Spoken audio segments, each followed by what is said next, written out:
Welcome back to the marriage remarriage module. I'm hoping that you had a peaceful week and blissful week with your spouse. Today we'll be looking at what I call confession, and it's not what you're thinking. It's not anything like confessing the things you've done, although those ones are important, and we talked about that when we were doing the courting session. But today I want us to look at how to be able to communicate to our spouses. So this is our second year, or we discovered this confession strategy in our second year. Patrick and I had been married, and we had already scaled the first year, which is probably the most difficult for most couples, where you are brought up differently, he was brought up differently. How do you merge together and create a culture for your home? And so this second year, we start to discover some character flaws in each other. I know we don't want to talk about that, but the truth is there is no one who is perfect. So your spouse will come with their own strengths, also with their own weaknesses. And I usually think I like to watch AGT or BGT, American Got Talent, or Britain Got Talent. And what amuses me is when people do a very terrible or pathetic performance, and the judges always ask the same question over and over to different people. Like, who did you come with? And someone says, oh, my mother, my father, my cousin, my brother. It's like, what do they think about your singing or your performance? And they say it's good. And you can just see the shock in the audience, like, man, those people lied to you. Why didn't they tell you that you're not good in this? And so we thought that it's important for us to have someone who loves us so much that they can be able to tell us the truth in love. Of course, in love, it is it's a hard truth, but we need someone to be able to tell us something that is not working for us. So if you are at home and your spouse says, sweetheart, you talk too much, I think I do, compared to my husband. Or honey, you overwork, you neglect our family. Or darling, you're not spending enough time with the kids and myself. Or babe, I think you gossip a lot with your friends. Or sweetie, you can do more to provide for our family.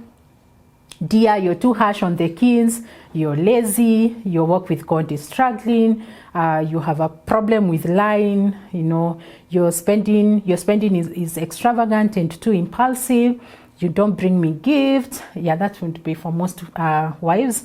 You don't cook very well. Ouch, that one will absolutely hurt for our wife. But these are some of the things that we would want to share in marriage.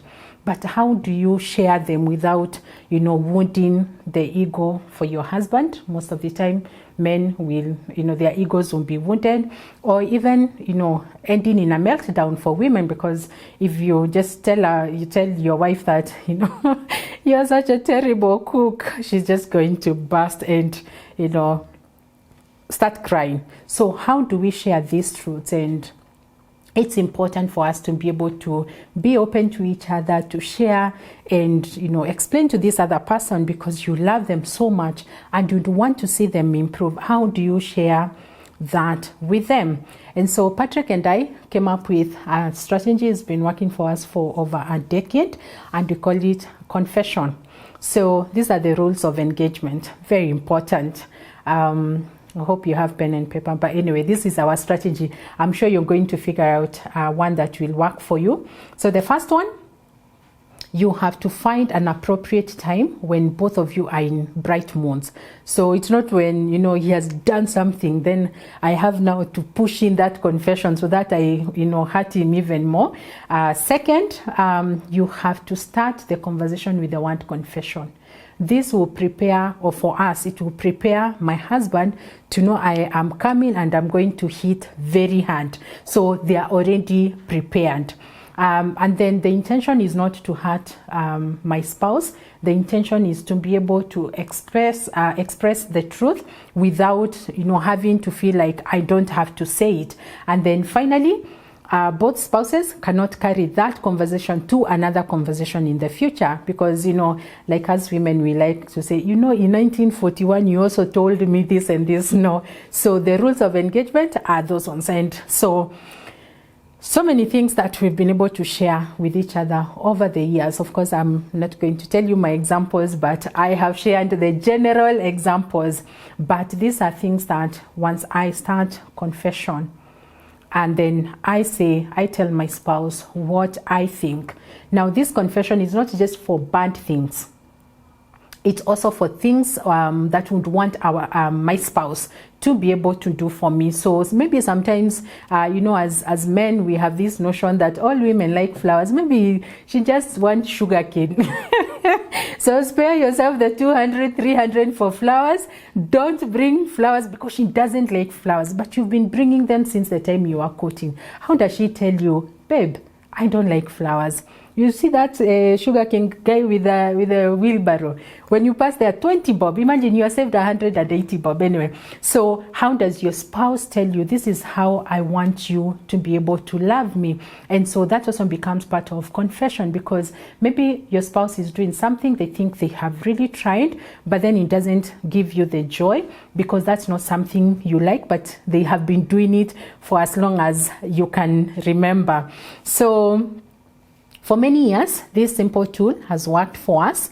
It still hurts when your spouse has to tell you these are the weaknesses that they find in you, or maybe you've been loving them in this way and they do not appreciate it. They would want to be loved in a different way. It hurts, but it gives us a very good foundation for us to be able to grow in our love for each other, to be able to grow in who we are as a person. And then the other thing is that there's also a challenge when you are not able to, express to your, especially for men, express to your wife that, they are very strong women. Sometimes men don't know how to love strong women. And so one of the books I absolutely love is Strong Women and the Men Who Love Them. And, allow me to just say that sometimes your wife might be very strong-willed and you feel like, she overpowers you, but how do you have this conversation? So this book is a very good one because it explains how you can be able to find a very common ground for you to be able to thrive as a couple.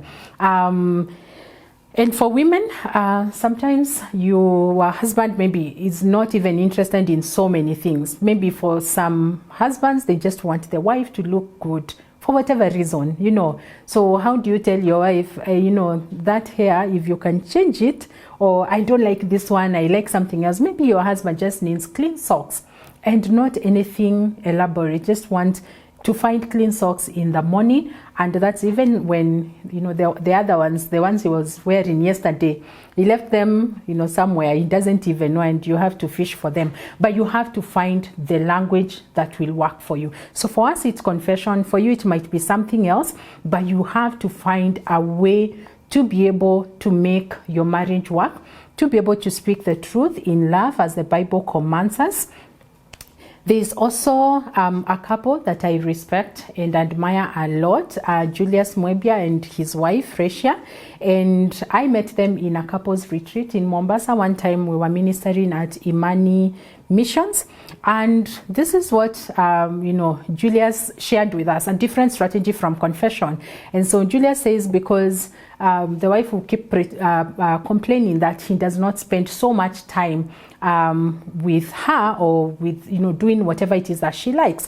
So they agreed. For them, their strategy was that every first Saturday of the month, Julius will be at her disposal. If she wants to go to the market, if she wants to go shopping, if she wants to sit in the house and do nothing or watch movies or whatever it is that she wants.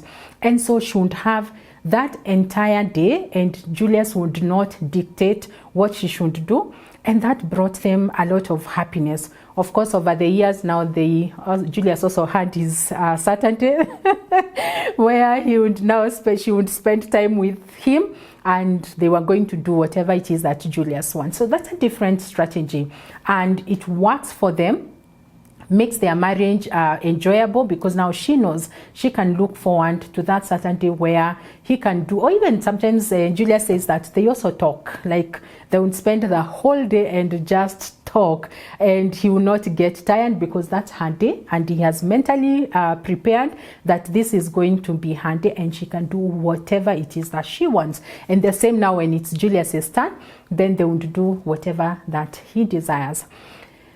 Another couple, Pamela and Paul, that time we were talking and I had just gotten married, and they say for them a weekly date works for them, where they go, they sit away from the kids, away from the pressures of work, pressures of life, and they would go and sit and they would tell each other. So their rules of engagement is that they will not speak anything about the children, about their job, about their home, about their parents or their relatives. They will just focus that time speaking and talking about themselves.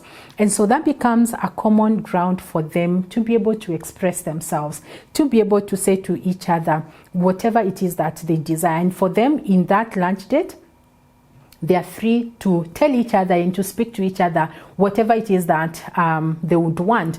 And so the point is, you need to find a strategy where you can be able to speak to your spouse and be able to tell them the truth. Of course, as I've said, it might hurt, but if it is done well, timely, the right tone, it is going to work. Allow me to read 2 tips that even in the safe space to do confession, you cannot tell your lazy husband, sweetie, you're lazy. Why? Because that is very accusatory. That is going to just bring other arguments. You can try something like, sweetie, confession, I think you can do much more in life than what you're doing currently. You have said the same thing. So I know, especially for women, we want to speak our minds. There's a joke, if you speak your mind so many times, you'll be left with nothing because you're always giving it out anyway. That's a joke. So you can speak, you can pass the same message, but use different ones. You can say, I find you spend so much time watching TV, and I think if you've picked another hobby that can develop you, you might find more fulfillment. And then I'll be your number 1 fan as you look for that hobby. And then you help your husband or your wife to be able to find that hobby. Then tip 2, you can also not tell your wife you're a terrible cook. Maybe you can try, babe, I was watching Jamie Oliver food documentary. By the way, I like that. And man, the way he fries that chicken, I wish you could learn and just fry that chicken for me. And I'm going to buy you the chicken and those ingredients, and there's these other things he was putting. You've just gotten the same message across that, yeah, she cooks chicken, but not to the level of Jamie Oliver. And so you give her motivation, she will be able to try more. So just finding the right ones to be able to communicate to your spouse, speaking the truth so that they can develop as a person, so that you can develop as a person, but you can also develop your relationship. So remember, the intention is not to hurt. The intention is to find a ground for you to speak the truth to your spouse in love so that you can be able to grow together. Until the next time, see you.